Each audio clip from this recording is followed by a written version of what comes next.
तरह से अगर हम बात करते हैं प्रॉपर्टीज ऑफ आयनिक बॉन्ड की, आयनिक कंपाउंड की, तो आपको पता है जैसे कि आयनिक कंपाउंड क्या होते हैं। आयनिक कंपाउंड वो वाली स्पीशीज होती हैं जिसमें हमारे पास आयनिक बॉन्ड मौजूद होता है, आयोनिक बॉन्ड मौजूद होता है।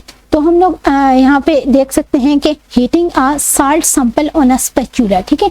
हम ये हमारे पास बंसन बर्नर है, इसके ऊपर हम लोग क्या करते हैं जी, साल्ट का सैंपल ले लेते हैं, ठीक है, किसी भी साल्ट का सैंपल जिसमें आयनिक बॉन्ड मौजूद होता है, और इसका हम लोग देखते हैं कि केमिकल रिएक्शन यहाँ पे कैसे होता है।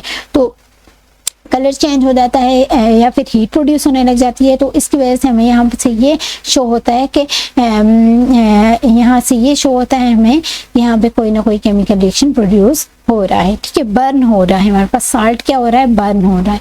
साल्ट बर्न होने किसकी प्रेजेंस में होता है, ऑक्सीजन की प्रेजेंस में होता है। ये ऑक्सीजन के साथ रिएक्शन शो करके जिससे एक न्यू कंपाउंड बना देता है। अब हम देखते हैं कि जो आयनिक कंपाउंड्स होती है उसकी फिजिकल नेचर क्या होती है। Ionic compounds are solid somewhat hard. यहाँ पर हमारे पास आयनिक कंपाउंड्स होते हैं बहुत सॉलिड क्रिस्टल्स फॉर्म में होते हैं, इस तरह के क्रिस्टल्स फॉर्म में होते हैं, ठीक है।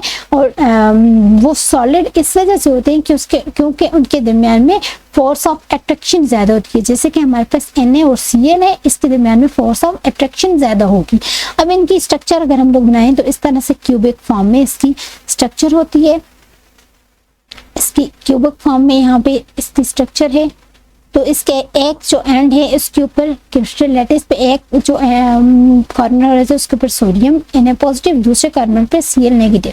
इस तरह से ये Cl नेगेटिव तो इसके पीछे यहाँ पे Na पॉजिटिव होता है, ठीक है। इसके Na पॉजिटिव है, इसके सामने Cl नेगेटिव होता है। Cl नेगेटिव है, इसके सामने Na पॉजिटिव होता है। Na पॉजिटिव है, इसके सामने Cl नेगेटिव, ठीक है। तो इस तरह की ये स्ट्रक्चर होती है। इनके दरमियान में स्ट्रॉन्ग फोर्स ऑफ अट्रैक्शन होती है। इस स्ट्रॉन्ग फोर्स ऑफ अट्रैक्शन की वजह से ये जो होते हैं बहुत ज्यादा हार्ड इन नेचर होते हैं, ठीक है। अब हम लोग melting point and boiling point की बात करते हैं तो वो भी हार्ड, हाई मेल्टिंग और बॉइलिंग पॉइंट होते हैं इसके हार्ड होने की वजह से, ठीक है। इसके स्ट्रक्चर हार्ड होने की वजह से इस वजह से क्या होता है, मेल्टिंग और बॉइलिंग पॉइंट भी इसका बहुत ज्यादा होता है। क्यों, इसके बहुत ज्यादा एनर्जी इनको चाहिए होती है इसके बॉन्ड को तोड़ने के लिए। Na और जो Cl है इनके दरमियान में से बॉन्ड को तोड़ने के लिए हमारे बहुत ज़्यादा एनर्जी की ज़रूरत होती है और इस वजह से इनका मेल्टिंग और बॉइलिंग पॉइंट भी हाई होता है, हाई फोर्स ऑफ अट्रैक्शन होने की वजह से, इंटरमॉलिक्यूलर फोर्स ऑफ अट्रैक्शन होने की वजह से। अब सॉल्युबिलिटी की बात करते हैं तो हमारे पास सॉल्युबल किस्म होते हैं, ठीक है। तो यहाँ पे हमारे पास जो आयनिक कंपाउंड्स होते हैं वो पोलर सॉल्वेंट्स में इजीली सॉल्युबल हो जाते हैं, ठीक है, क्योंकि इसके भी पोल्स बनते हैं Na positive Cl negative poles. और इस तरह से अगर हम लोग वाटर की बात करते हैं तो उसका भी H पॉजिटिव और OH नेगेटिव पोल्स बन जाते हैं, ठीक है, OH negative poles.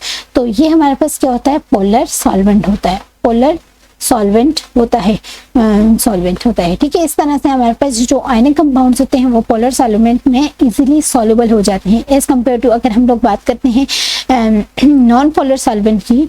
Non polar solvent की बात करते हैं जैसे कि हमारे पास आ जाता है पेट्रोल, आ जाता है पेट्रोल, केरोसिन ऑयल मिट्टी का तेल, जैसे हमारे पास जैसे बेंजीन हम बात करते हैं, बेंजीन, ईथर, ये सारे हमारे पास क्या हैं, नॉन पोलर सॉल्वेंट हैं, ठीक है। नॉन पोलर सॉल्वेंट होने की वजह से इनके पोल्स नहीं मिलते, जैसे C6H6 बेंजीन है, ठीक है।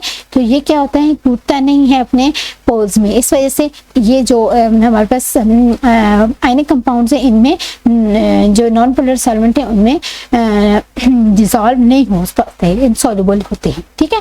तो पोलर सॉल्वेंट में ये सॉल्युबल होते हैं, सॉल्युबल, और नॉन पोलर सॉल्वेंट में ये इनसॉल्युबल होते हैं। क्या चीज, आयनिक कंपाउंड्स। फिर हम बात करते हैं कंडक्शन ऑफ इलेक्ट्रिसिटी की बात करते हैं तो ये किस फॉर्म में इलेक्ट्रिसिटी को कंडक्ट करते हैं। तो जो आयनिक कंपाउंड्स होते हैं वो मोल्टन स्टेट में इलेक्ट्रिसिटी को कंडक्ट करते हैं, ठीक है। मोल्टन स्टेट में यानी कि इसका हम लोग मोल्टन स्टेट ऐसी होती है जैसे कस्टर्ड लाइक स्ट्रक्चर होती है, ठीक है। जैसे हम लोग गाढ़ा सा कस्टर्ड बना लेते हैं, उस स्ट्रक्चर को हम लोग मोल्टन स्टेट कहते हैं, ठीक है। तो मोल्टन स्टेट में ये क्या करते हैं, इसके आयन्स होते हैं वो इजीली मूव कर सकते हैं। जैसे कि अगर सोल्यूशन बना लेते हैं, ठीक है, तो सोल्यूशन बना लेते हैं जैसे NaCl का जब हम लोगों ने वाटर में सोल्यूशन बनाया, Na पॉजिटिव बन जाएगा, Cl negative, H positive, OH negative, ये हमारे पास यहाँ यहाँ पे क्या बन गए, आयंस बन गए। तो ये जो आयंस होते हैं ये इलेक्ट्रिसिटी को एकदम से कंडक्ट कर लेते हैं, ठीक है। तो ये इसके जो इलेक्ट्रोड्स होते हैं वो जो पॉजिटिव इलेक्ट्रोड होते हैं, जो पॉजिटिव इलेक्ट्रोड होते हैं उसकी तरफ नेगेटिव आयंस मूव करके चले जाते हैं, और जो नेगेटिव इलेक्ट्रोड होते हैं उसके ऊपर पॉजिटिव आयंस मूव करके चले जाते हैं, और यहाँ इस तरह से conduction of electricity take place होती है।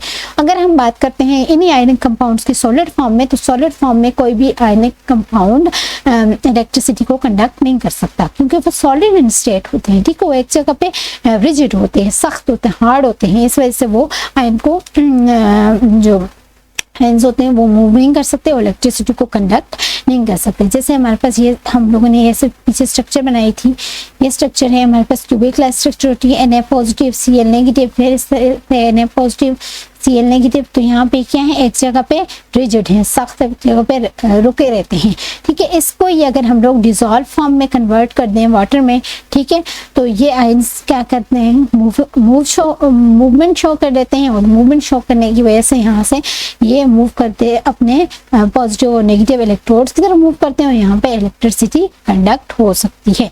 तो ये था हमारे पास आयनिक कंपाउंड की प्रॉपर्टीज। Thank you.